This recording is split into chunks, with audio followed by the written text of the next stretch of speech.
What feudal France did to the Christian nuns was far more cruel than the chroniclers say before we begin. Follow this content to support revealed stories that few dare to tell. In the vastness of feudal France, where castles stood like sentinels of stone and the nobility ruled with iron fists, there lurked a world veiled in silence: the women's monasteries. Medieval chroniclers recorded few details about the lives of the nuns, but what was omitted says more than the written words. Between the 9th and 12th centuries, scattered documents reveal forced inspections, raids by local militias, and the relentless surveillance enforced by feudal lords, who saw abbeys not as sacred refuges, but as useful properties for controlling land and influencing the church. Long before they were consecrated women, they were political cogs in a cog that crushed even the most fervent vocations. Most of the women's monasteries depended on land granted by local lords. This dependency was the gateway to abuse. Arbitrary orders, abusive taxation, and direct interference in the elections of abbeys. When a nun took charge of the convent without the support of the regional nobility, she immediately lost her protections. Records from Artois, Burgundy, and Champagne show internal armed conflicts, where knights surrounded monasteries to impose the authority of a disgruntled lord. Spirituality was torn apart by politics, and the purity of votes was constantly threatened by territorial interests. Many young women did not choose the religious life. They were given over by their own parents to pay feudal debts, secure alliances, or protect inheritances. Some abbeys even recorded more than 60% of novices sent by family coercion. These convents became silent deposits of women whose destinies were tied to the decisions of powerful men. And when these decisions changed, the nuns suffered the consequences: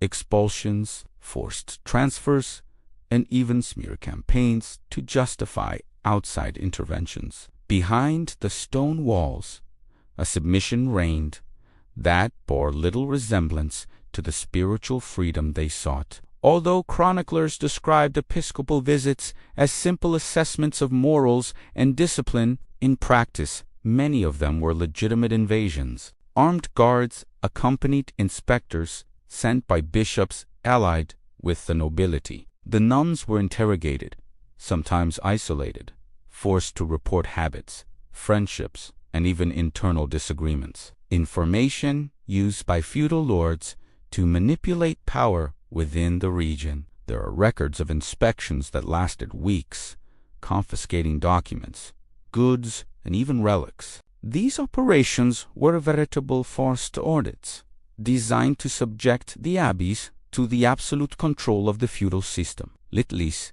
said by female convents, became important sources of income. They produced manuscripts, textiles, ointments, maintained medicinal gardens, and ran small libraries. When a feudal lord sought the profits from these activities, it was enough to declare that the abbey was in moral disorder, justifying the intervention. Inventories from the time show confiscations of up to 70% of the annual production of some religious houses. The looting was not a physical but an economic violence, slow and destructive, which left the nuns without means of sustenance and made monastic life a daily struggle for survival. The monastic vow was presented as spiritual liberation, but for many nuns it was a prison without bars. Male authority, both secular and ecclesiastical, imposed severe limits.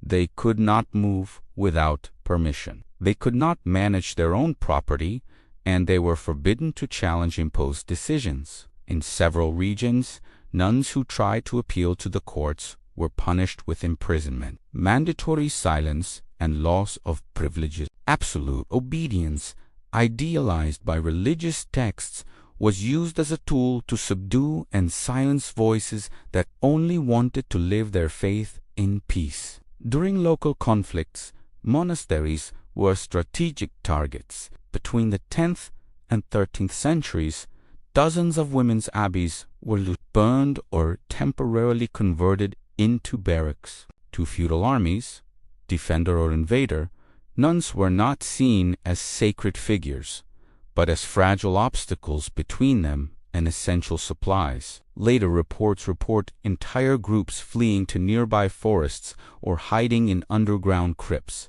The vulnerability of these places exposed how much the feudal world neglected to protect consecrated women despite proclaiming respect for the Christian faith. Medieval history rarely deals with emotional suffering, but letters preserved in old archives show nuns reporting constant fear, anxiety, and a sense of helplessness. Many confessed to feeling guilty for not being able to maintain spiritual discipline under so much stress. Others wrote about entire nights in vigil, fearing further inspections or attacks. These testimonies revealed that the cruelty of the feudal system was not only in visible violence, but in chronic insecurity and loss of autonomy. The silent pain of these women echoes as one of the most ignored faces of the Middle Ages. Despite the oppression, some abbesses raised their voices against feudal control. Hildegard of Bingen, Isabella of Art, and other spiritual leaders clashed with bishops and nobles, demanding administrative autonomy. His letters denounced interference, abuse, and injustice. In some cases, they have won partial victories, such as land restitution or the right to elect domestic authorities. But these achievements were fragile and temporary. The resistance of these women proves that, even surrounded by political pressure and threats, faith and courage still flourished within the convent walls. Feudal France recorded an incomplete history. Chroniclers omitted, softened, or distorted the reality faced by Christian nuns. But when we gather letters, minutes, inventories, and scattered accounts, a greater truth emerges.